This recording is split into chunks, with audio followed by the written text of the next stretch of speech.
Amen. Amen. Je crois que ce soir, nous sommes tous heureux. Le deuxième jour de notre programme. Et les femmes, les jeunes gens, tous les enfants sont très heureux parce qu'ils sont dans la présence du roi de gloire. Et aujourd'hui, nous allons continuer avec notre thème sur le soin que Dieu a donné à ses serviteurs afin que nous puissions nous entretenir. Il est très important pour tout un chacun de comprendre l'importance de l'union. Nous avons parlé hier, puisque nous avons quelques temps seulement, nous avons vu hier que si nous voulons la victoire, il faut d'abord que nous puissions accepter le plan de Dieu.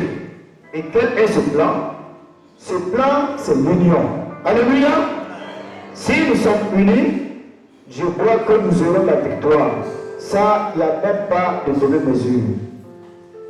Et une famille unie, je suis en train de reprendre ce que nous avons vu hier, l'église unie va remporter des victoires. Une famille unie va remporter des victoires. Là où il n'y a pas de séparation, la victoire est là. Parce que la Bible nous dit ceci, que Jésus lui-même, dans sa prière avant de partir, va dire au Seigneur, alors à son Père, que l'Église, nous qui sommes ses enfants, nous soyons unis. Alléluia. Et il dit, si nous sommes unis, tout ce que nous allons demander, alors il va faire pour nous. Alors donc c'est une grâce. C'est pourquoi lorsque nous continuons sur ce message, nous allons voir que l'apôtre Paul va voir dans l'enseignement, dans la révélation que Dieu lui a donnée, en ce qui concerne l'union de l'Église, il va dire que l'Église est le corps de Christ. Alléluia. Et en parlant du corps, lorsque nous voyons 1 Corinthiens 12, 1 Corinthiens 12, nous allons lire cela. 1 Corinthiens 12, l'apôtre Paul définit l'union qui véritablement honore le Seigneur. Nous sommes plusieurs, mais nous formons un seul membre, un seul corps plutôt. 12 et le verset 12. 1 Corinthiens. Alors, technicien, si tu es arrivé à trouver bon, tu laisses et tu t'assois. Alléluia. Que Dieu soit loué. Alors, nous allons voir, il dit, car comme le corps est un et a plusieurs membres, et comme tous les membres du corps, malgré leur nombre, ne forment qu'un seul corps, ainsi en est-il de Christ. Nous avons tous, en effet, été baptisés dans un seul esprit pour former un seul corps, soit juif, grec, soit esclave, soit libre. Et nous avons tous été abreuvés d'un seul esprit. Alléluia. Voici comment l'apôtre Paul il définit l'union que Dieu désire. Puisque nous parlons de l'ensemble d'un commun accord, lèvons-nous. Nous voulons bâtir l'œuvre de Dieu. Mais comment, alors, si nous ne voyons pas que l'église sur la terre ou l'église locale ici, alors représente le corps de Christ, et Christ lui-même est la tête. Et ce corps ici, avec les différents membres, des membres supérieurs comme des membres inférieurs, si nous ne respectons pas toutes ces choses, alors nous ne pouvons pas manifester la gloire que Christ attend de nous. Parce que c'est sa seule prière. C'est lorsque nous sommes unis que cette gloire-là va se manifester. Alors, mais où est cette gloire si nous sommes divisés? Dans un foyer, selon la Bible, on ne dit pas deux personnes. On dit une seule chair.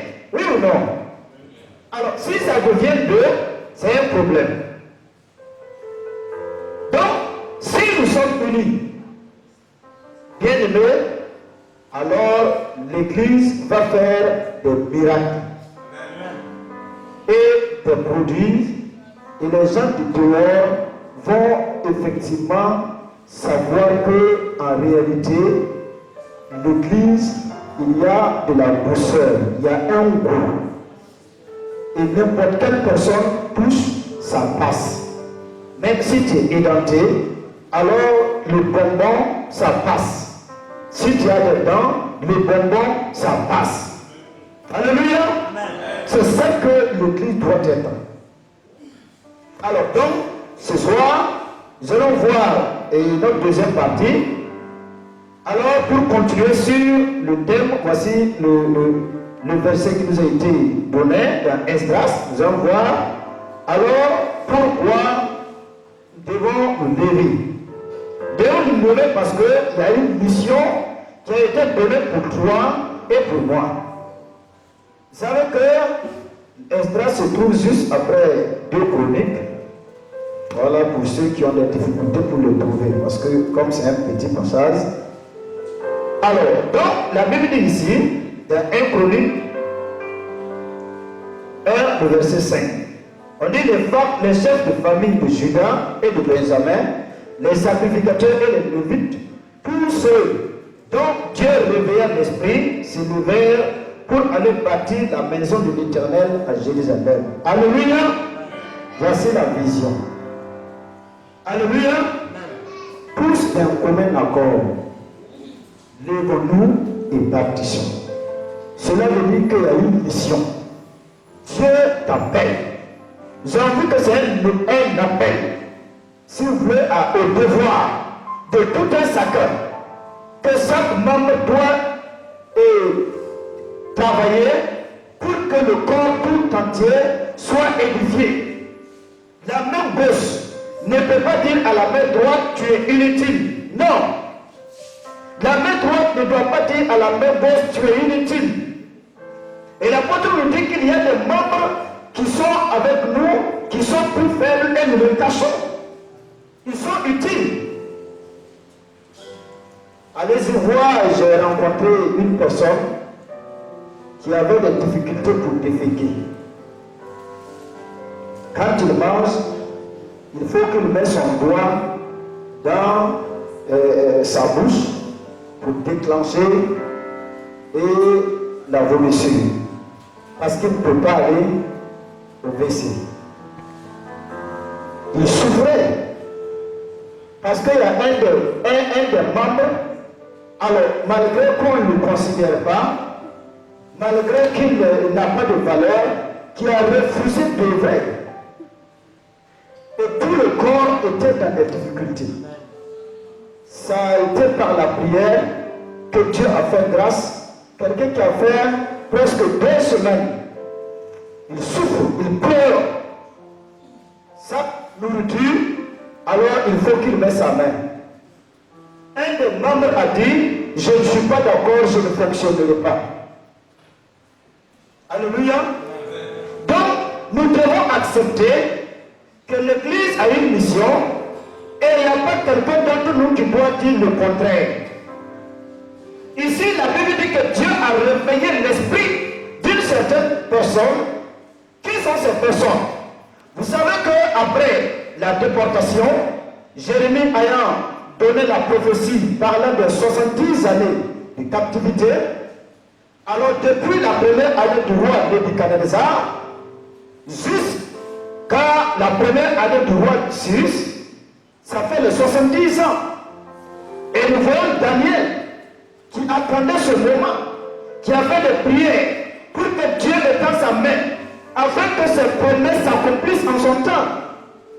Et maintenant, Dieu arrive à un temps, il révèle, il manifeste sa grâce, et par Cyrus, depuis 2 siècles avant que Esaïe a donné la prophétie, le nom de cette personne qui sera le canal pour libérer le peuple, Cyrus. Et ce Cyrus arrivé, alors va manifester. Alors cette promesse va accomplir cette promesse. Et quand aussi se passer, alors dans ce groupe de personnages qui étaient esclaves, qui avaient la soif d'aller à Jérusalem, que si vous lisez les leçons, vous allez trouver que quand ils étaient loin de Jérusalem, c'était comme s'ils étaient loin de leur Dieu. Ils avaient la soif. C'est pourquoi certains disaient, si je t'oublie au Jérusalem, comme à droite m'oublie.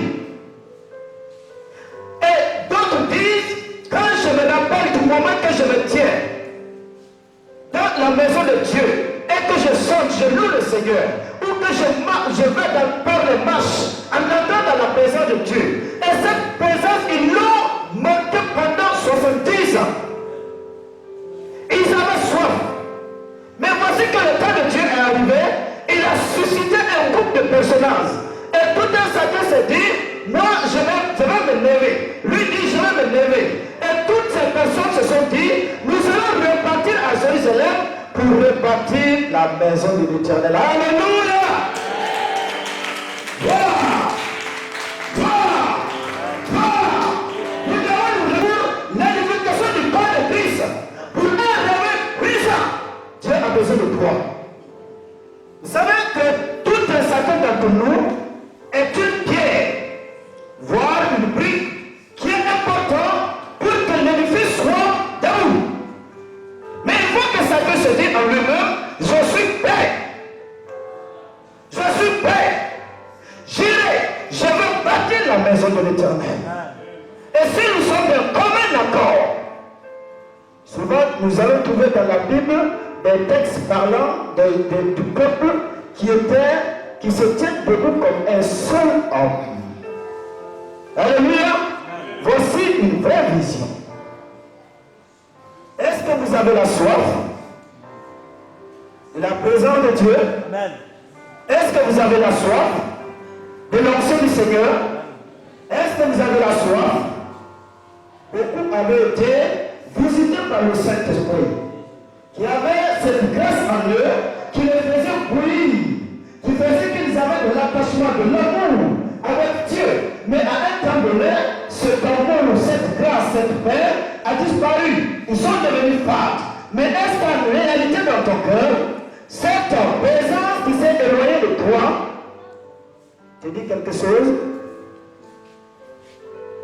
Te dit quelque chose? S'il se trouvait quelqu'un qui disait, comme David, je suis dans la joie quand on me dit, allons à la maison de l'Éternel. Alléluia! Et si cette personne te disait, nous avons un plan, Dieu a fait une grâce, Dieu a ouvert une porte. Et quelle porte? Tu lui demandes quelle porte? Ah, n'as-tu pas compris? Suisse nous a autorisé de repartir à Jérusalem. Alors, chacun dira à son voisin, je m'en vais. Alléluia. Babylone est le type de ce monde. Et la Jérusalem dont nous parlons, c'est le paradis céleste. Alléluia. Bientôt tu vas où tu veux pas, tu es un étranger. Et tu es appelé à quitter cette terre pour aller dans la Jérusalem céleste. Mais est-ce qu'en réalité, tu réfléchis, tu penses, et tu prends pour aller bâtir? Et tu prends pour bâtir? Il a dit,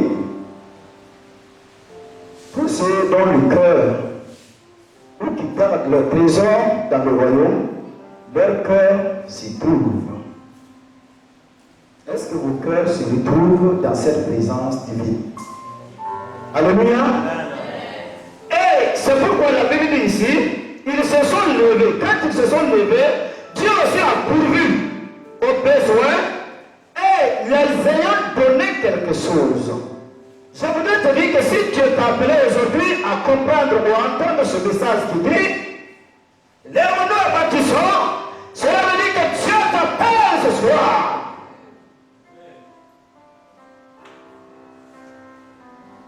Alléluia. Dieu t'appelle ce soir. C'est un ordre que Dieu donne. Il a dit, si vous entendez ma voix, ne dites pas c'est demain. Et Dieu a besoin de toi et de moi. ce n'est pas nous qui sommes seulement ici. Il y a d'autres qui nous suivent à partir de YouTube et autres. Et aussi sont appelés, s'ils ont entendu le message, qui nous appellent à nous lever. Ça, c'est obligé. Alléluia. Alors voyons, il dit que Dieu réveilla l'esprit de Cyrus et aussi Dieu réveilla, vous voyez, premièrement Dieu a réveillé l'esprit de Cyrus qui était le roi, qui devait donner l'autorisation. Secondement, Dieu réveillait encore l'esprit de ce groupe de personnages, des sacrificateurs et autres, qui devaient se lever maintenant aussi pour partir. Donc le temps de réveil, c'est un temps de préparation où Dieu donne un flambeau dans le cœur de cette personne, une soif de chercher la présence de Dieu. Et cette soif-là brûle à l'intérieur de toi, au point qu'il brûle dans le cœur de l'autre, et si vous le rencontrez, ça peut produire un grand feu. Ah oui? Parce que Dieu a préparé. Si ton cœur est prêt, reçois cette vie au nom de Christ Jésus. C'est pourquoi il dit, si nous sommes déterminés, nous devons nous lever. Pourquoi? Pourquoi il devait rebâtir la maison de Dieu? Parce que depuis le moment qu'ils sont quittés, cette maison de Dieu, bâtie par Salomon, était devenue quoi? C'était complètement tombé dans la ruine, dans les ruines. C'était devenu un lieu désert. Il n'y avait plus de traces.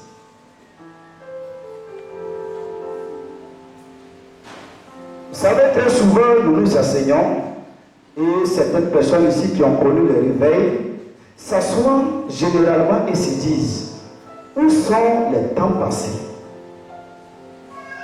Parce que dans les temps passés, ils ont vu la manifestation de la main de Dieu d'une autre manière. Oui ou non? Et maintenant, ils ne sentent plus comme avant. Ça veut dire qu'il y a des ruines à quelque part. Et le chapitre 3, nous allons au chapitre 3, à partir du verset 1. Le 7e mois arriva, et les enfants d'Israël étaient dans leur ville. Alors, le peuple s'assembla comme un seul homme à Jérusalem.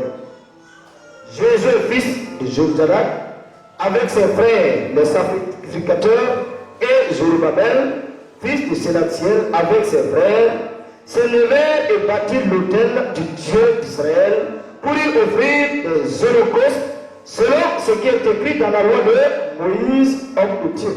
Ah. Lorsqu'ils ont pris la résolution,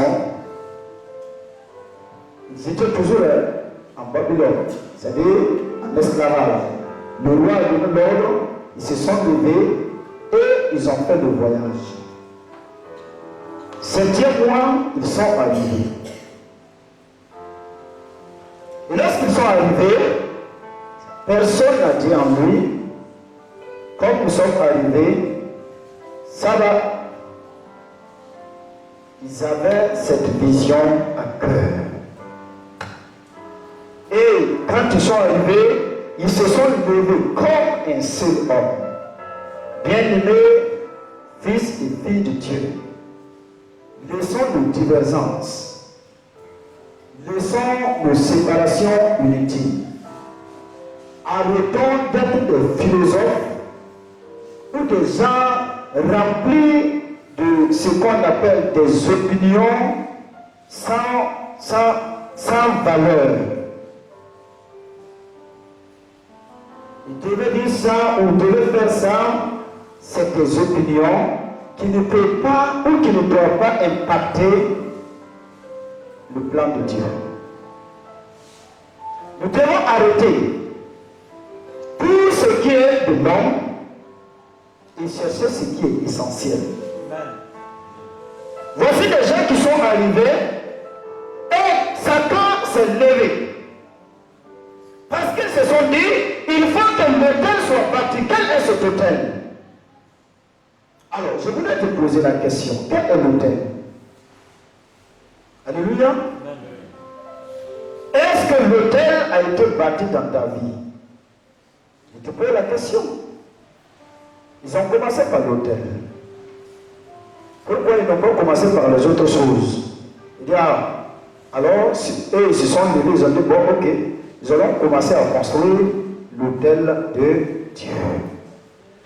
Parce que l'autel est le lieu de prière. Amen. C'est le lieu où ils doivent rencontrer Dieu.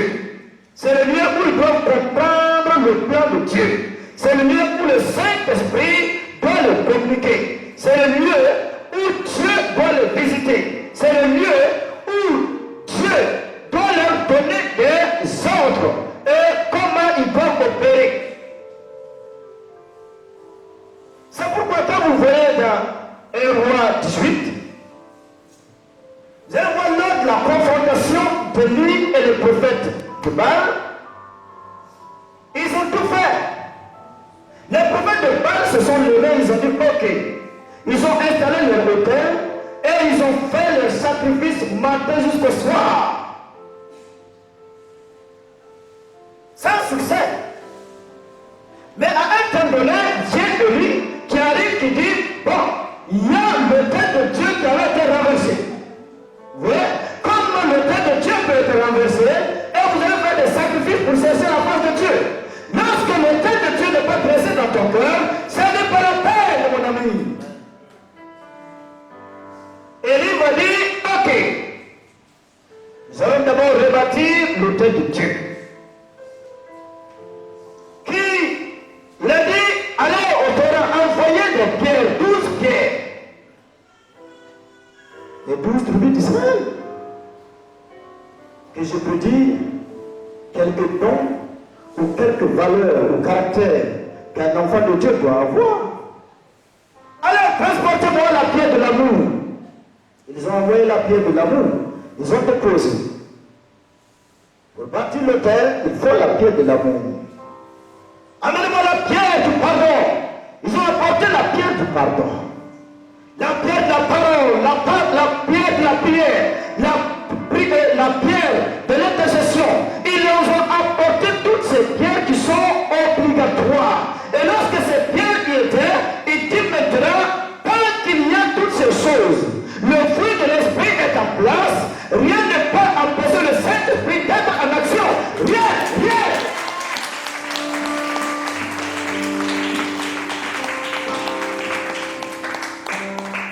Et alors, très vite, quand Élie est rentré, il a commencé à prier.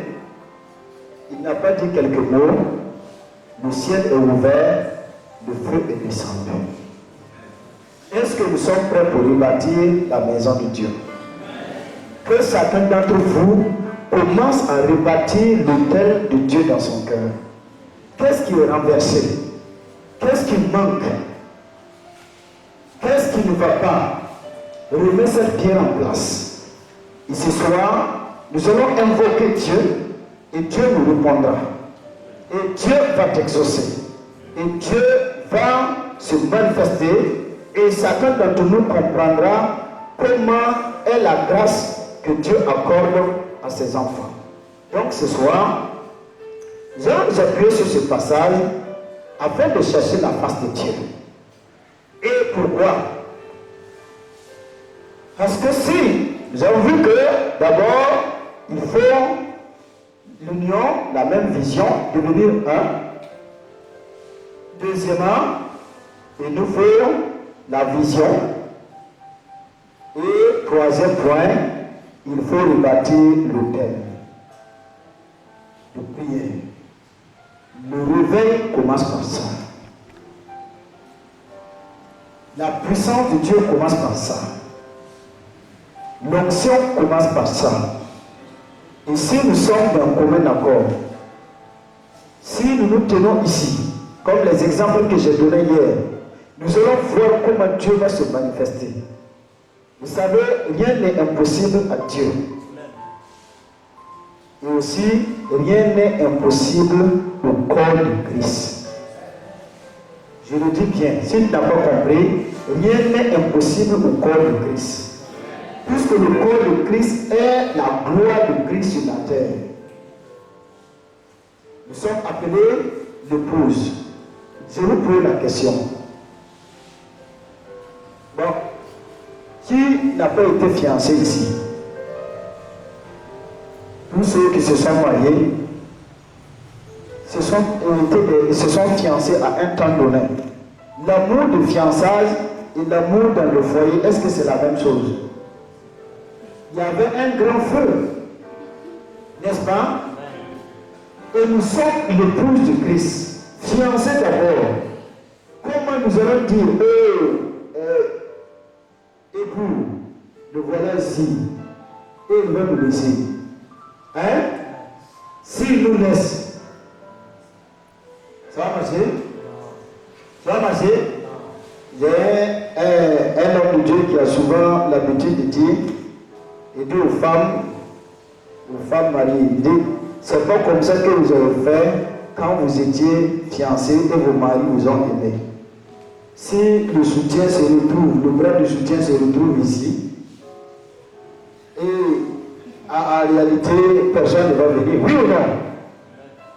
Mais en ce moment, tu pressais tout correctement et il y avait une beauté.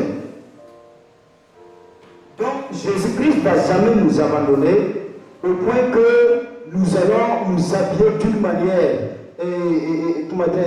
déshonorante qui va permettre à ses ennemis de dire, mais regarde ta fiancée, regarde. Est-ce qu'il va accepter? Non! Parce que la Bible décrit en disant que si quelqu'un aime sa femme, alors il manifeste de l'amour véritable, c'est-à-dire qu'il pourvoit il donne à sa femme tout ce qui est utile pour sa vie. Alors Jésus-Christ aussi, s'il nous a aimés, rien ne va nous manquer. Mais le problème, c'est quand nous ne sommes pas unis. Alors ce soir, nous sommes en train de monter petit à petit vers cette,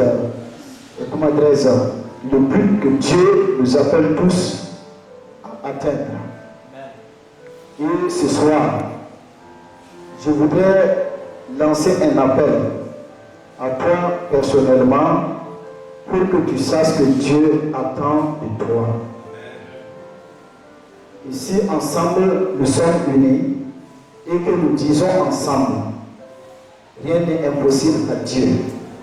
Si nous disons à Dieu, fais telle chose, parce que nous sommes unis, Dieu va le faire. Et personne ne dira le contraire. Parce que Dieu nous attend. Nous avons vu cela quand les gens voulaient se rebeller contre Dieu. Ils se sont levés pour construire une ville, leur tour, afin d'arriver jusqu'à Dieu. Babel, que s'est-il passé? Dieu a dit, leur résolution là, tellement qu'ils sont unis, si je n'œuvre pas, rien ne va les empêcher. Oui ou non? Il a fallu qu'il y ait une confusion. C'est cette confusion-là que l'ennemi nous envoie. Et on se divise. À partir de maintenant, tu vas accepter réellement que Dieu t'a appelé ici pour te servir. Alléluia. Je dis bien, Dieu t'a appelé pour nous servir. Et pour nous servir, ne regarde pas quelqu'un d'autre. Vous savez, les membres, comme j'ai dit, pour terminer, nous sommes ici tous des ouvriers. Je vais prendre un exemple. Je prends un exemple, peut-être ça va vous faire rire. Les briques pour construire le temple sont tellement lourdes comme ce matériel, n'est-ce pas? Quelqu'un veut le soulever, alors il lâche un peu. Est-ce que vous devrez vous moquer? Hein? Le poids était au-dessus de ses forces. Et il a laissé un peu de vent. Dites-le courage, mon ami. C'est là qu'on pourra construire. Mais si vous vous moquez, alors il lâche. Il laisse tout et il dit OK. Et l'œuvre ne va pas bouger. En prenant de lourdes charges, je peux marcher sur des orteils. C'est normal. Puisque je tiens quelque chose qui est lourd.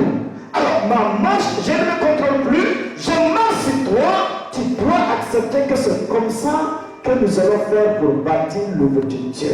Et c'est là que le pardon doit se manifester.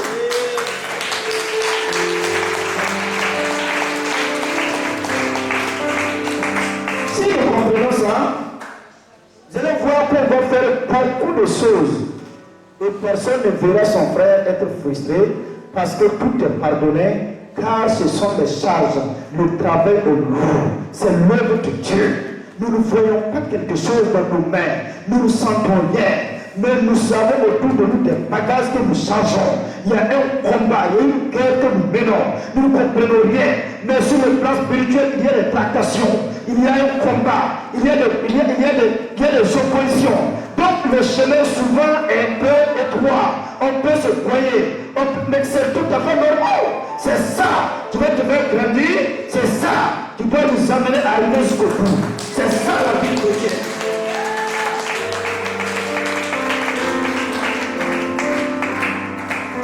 Bon, chacun va dire à Dieu, je voudrais être utile pour ton œuvre. Je suis prêt pour partir. Tout ce que Dieu va mettre dans ton cœur de faire, fais-le. Tu as compris? Fais-le. C'est pourquoi l'apôtre Paul dit, ne faites rien avec un murmure. Tout cela doit être fait sans murmure, ni contrainte. S'il y a murmure, c'est que Dieu n'est pas dedans. Alléluia. Ça que toi accepter facilement. Lève-nous et baptisons. Je suis prêt. On dit ok, allons-y ensemble. Si c'est chaud, si c'est frais, s'il y a de l'eau, s'il n'y a pas de l'eau, baptisons. Alléluia. Amen. C'est ça que nous devons faire. Tu vas te tenir debout. Nous allons prier. Tu vas dire à Dieu, c'est d'abord moi. Je suis une pierre. N'est-ce pas? Tu dois contribuer. La maison, peut-être s'ils ont compté, c'est des milliers de pierres, de briques. Mais toute brique, il n'y a pas de brique qu'on va dire non, toi, sors. Non, s'il sort tout de suite, demain matin, vous allez poser des questions à l'homme de Dieu. Oui ou non? Donc toutes les pierres sont importantes. Dis à Dieu ce soir, étant ta bonne main dans ma vie, je veux participer à l'œuvre du Seigneur tant que je vis.